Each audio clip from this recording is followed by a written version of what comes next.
Hi, I'm Jennifer Hancock. I am the founder of Humanist Learning Systems and the author of several books. And today I want to talk about science-based approaches because there is a lack of that in our world today. And it's really important if we're going to be successful at solving our problems. We need to take a reality-based approach. And I've talked about this in other videos. But the more your understanding of how the world works matches actual reality, the more successful you're going to be. And I think what happens is people assume they know what's causing something, and then they work on that assumption and they get it wrong. And we have several intractable problems that we're dealing with that, as a society and in our lives, that are actually solvable, and science knows how to solve the problem. We just haven't shared that knowledge, or the knowledge hasn't gotten into practice. And I work with a group that's our goal, is to get science into practice in the workplace. And this is one of the reasons why I think humanistic business management and humanistic approaches to things like medicine and psychology and business are so, anthropology, sociology, they're very, very popular, because what the humanist approach is to take reason, science, and compassion and personal responsibility and combine them.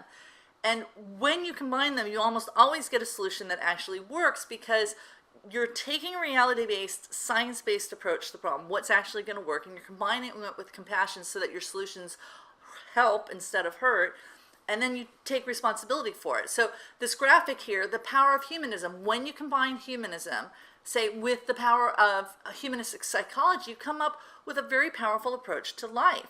Humanism has completely changed how psychology is practiced. We don't talk about demonic possession anymore for a reason, because the humanists took a science-based approach.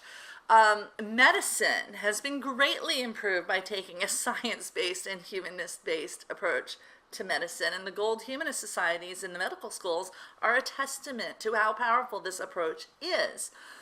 So let's talk about some examples of science-based approaches that should be getting into mainstream usage, because there's a solution and we're not doing it.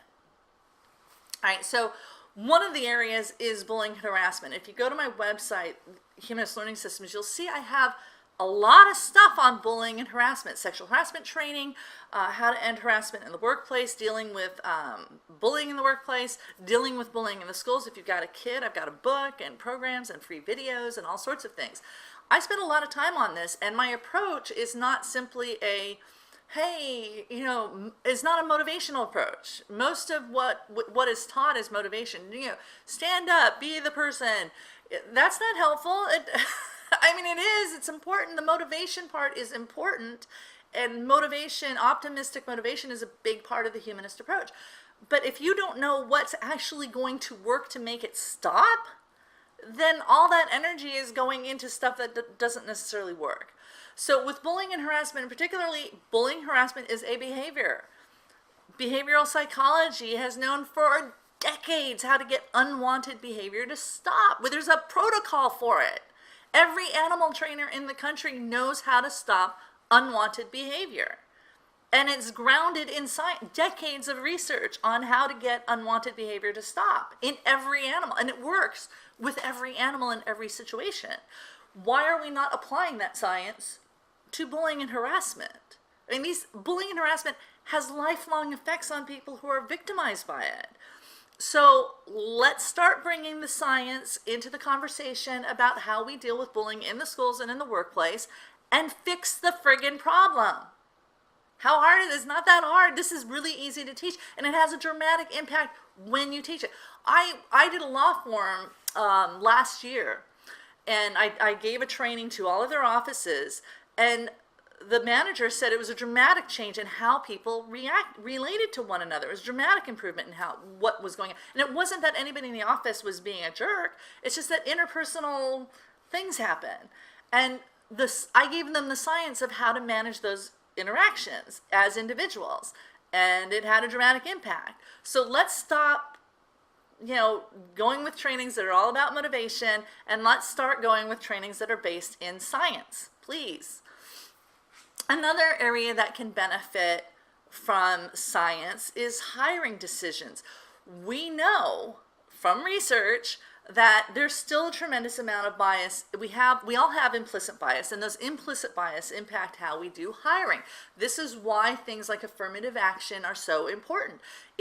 They're designed to force us to look past our biases and to bring people in so that we get diversity, because what bias is the way implicit bias works is we don't necessarily think we're being biased, but we're looking for people who are like us because we feel comfortable with people who are like us. And that impacts our hiring decisions, our firing decisions, our promotional decisions, all of these things. But it turns out that becoming aware of how our thinking is flawed, and this goes into critical thinking, right? How our thinking goes astray can help us overcome that thinking. And even a training on what the science is about how implicit bias works in our brain can help us overcome our own implicit biases and do better in our hiring decisions. There's also science, and I've written about this before, science on decision making.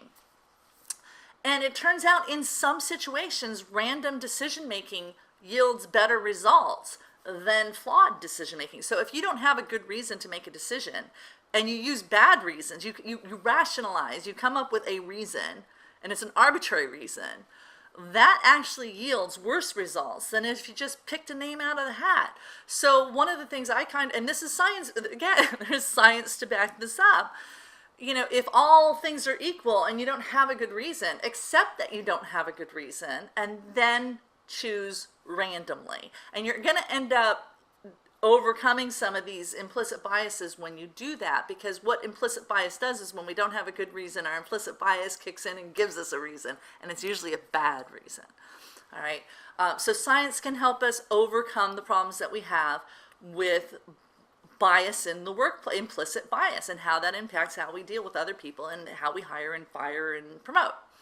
And again, I have a free course on this on my website. You can just go, and you don't even have to sign up. You just go, you log in as a guest, and you get all this content. Change management. Oh, there's science on how change occurs too, and it's similar to the science on bullying and harassment. It's how do we unlearn behaviors, and how do we learn behaviors? We have 7-8 decades of behavioral research on exactly how this happens. And what makes it hard to do? We know what makes it hard. I can tell you exactly why people resist change. And the idea, one of the problems we have, people resist change because it's predicted to occur. We can't help ourselves. Even when we want to change, we resist change. How do we overcome that? With science. It works. It really does. And, learn this. If you're a change management professional and you don't know behavioral change science, the science of behavioral change, you're not doing a good job. I don't know how you can do this without knowing that. And I teach this, and people are like, why was I never taught this before?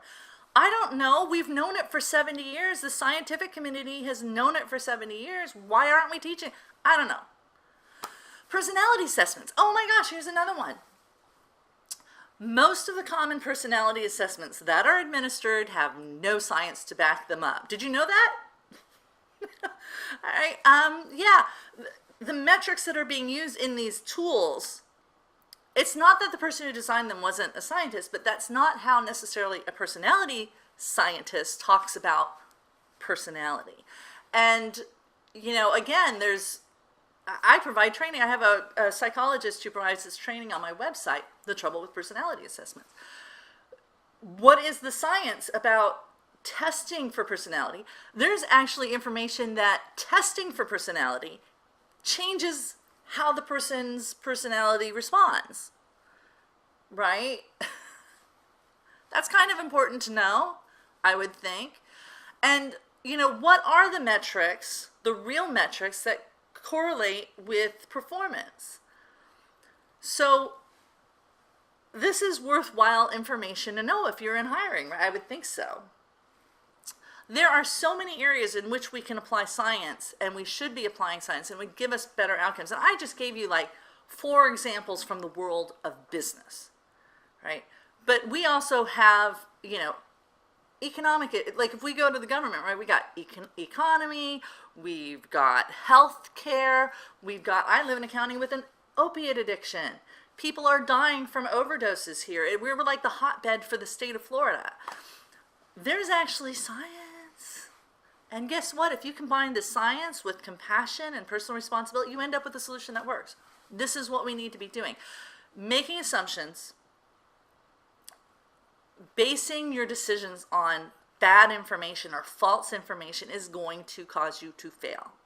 And it's causing our society to fail. Whenever we have a problem that is not being solved, it's because we made an assumption that was bad, or we're doing something that is not validated by science.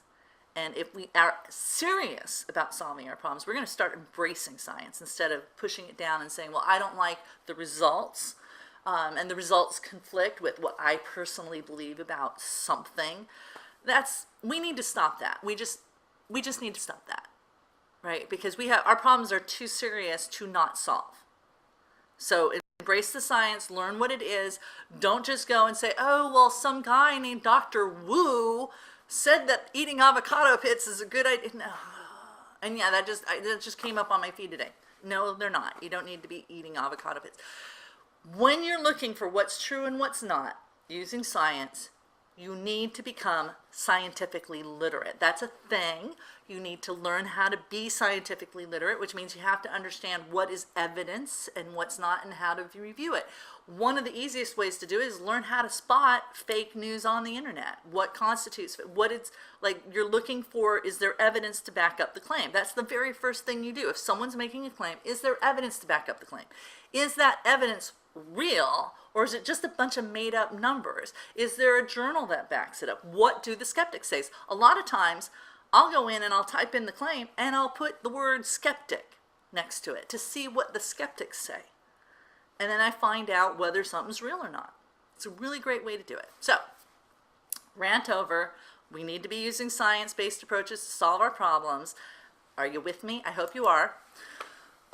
Again, I have a bunch of courses that are science-based on my website, so if any of these topics are interesting to you, a science-based approach to meditation, yeah, I got a course on that. Science-based approach to anger management, got that. Science-based approach to personality assessments, got that. Science-based approach to bullying and harassment, got that. Science-based approach to change management, got that.